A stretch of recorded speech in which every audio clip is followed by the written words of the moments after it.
Hey everyone, and yeah, well, with this system sound, it's great. Welcome. I want to show you a program I found online on GitHub. It's Unload. Unload is meant for speedruns to, yeah, get a load removed time for speedruns by providing the video file. So you cannot do this live while running, but you rather need a video file of a completed speedrun. And the program can detect loading screens and remove them from the total time. You need to provide, as said, this video file by convert and load when you start the program. Watch out, when you hit convert and load, the video you provide will be put into a collection of frames. So the whole video, every single frame, will be, rendered by itself.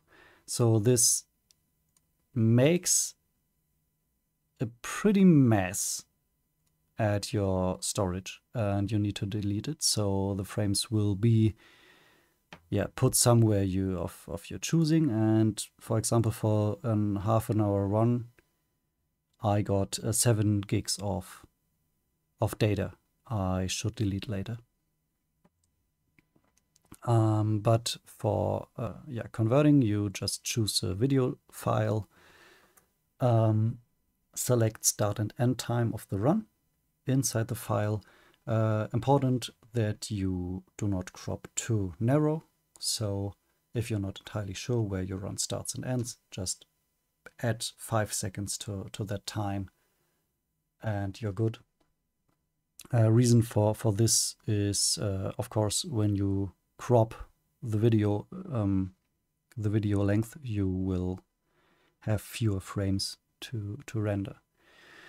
Also important, of course, for this tool, you do not need 1080p. So the program, has this default value 640 by 360 by the frame rate you provide. You shouldn't touch that one, and I don't think you should touch those either. So when you hit convert, the video will be converted into frames. This may take a while. For my 30-minute video I want to show you here, it took around 3 to 4 minutes on my fairly new PC. So I don't know how this works on slower machines. Maybe it takes a bit longer then. So for this run, I just chose a run I did on Bibi and Tina Adventures with Horses. A great game. With a real great community. For that I searched for this tool, because right now our only moderator has to manually detect loading times and calculate them out of the time, and it's a mess. It's annoying, and with this tool things will be easier. So after you rendered the frames, you end into this screen, or if you choose, like I did now, a preset of frames. And now you can go to work. First thing is you search for the start frame of the run, which is for this run, should be this frame. Set start, sets the frame here.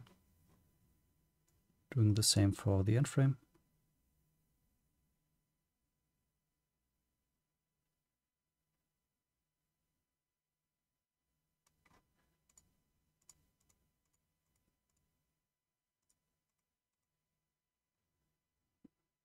So we are good to go for that.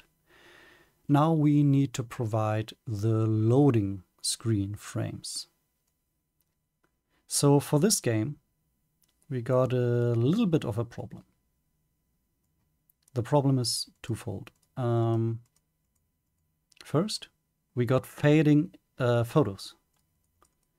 Because the load remover searches for similarity between the frames we provided, and say these are frames of a loading screen, and every single frame in the game, in the video. This can be a bit tricky if things move. But luckily, so we say this is a loading screen, we can add this frame to our collection. We also can add as many as we want. But for this, we just need one, even though there are 4 different loading screens here. Because we can just crop the area we want the program to detect. In this case, this area is the same for every single loading screen, and it's different enough from the gameplay itself that nothing else should be detected by the program.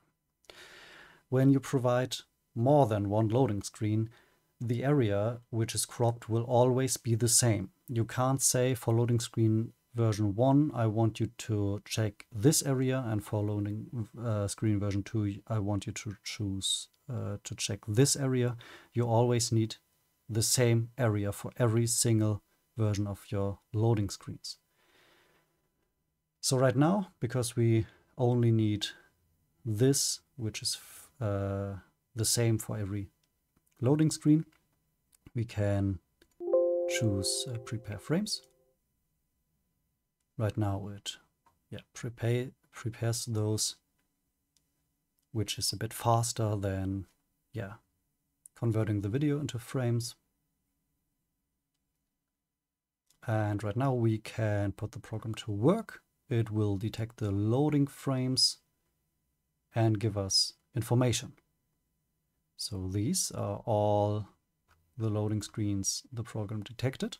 We can see the first and the last frame.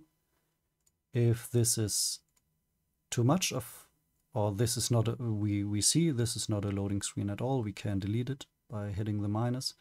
If we see it starts a frame early or a frame late, we can adjust this just by typing it in. And we get the information about the times of the run itself and the loading times. We can export the times into an Excel sheet, which will provide these data, this, and the minimum similarity index we choose. Here it is 95% or 0.95. And the minimum frames the loading screen can be. So we could also say just detect something as loading screen when it's at least 10 frames long. I don't know.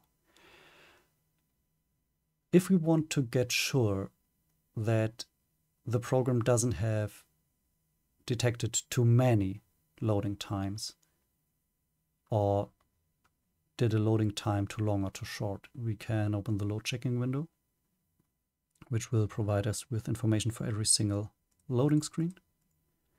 And for one loading screen, we see the start frame of it, the end frame it detected, and the frame right before, the frame right after. So here we can see loading screen, gameplay, gameplay. So everything is right. Can check this for every single one. See, everything is fine. All right, we are done.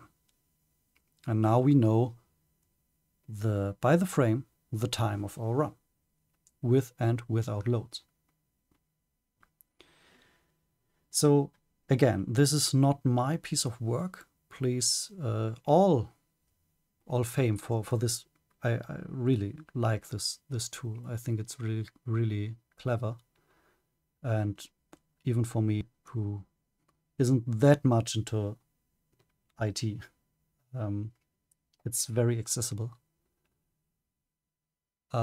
Please check it out. If you search for a solution like this, all information will be provided in the description. So thank you for watching, and see you soon.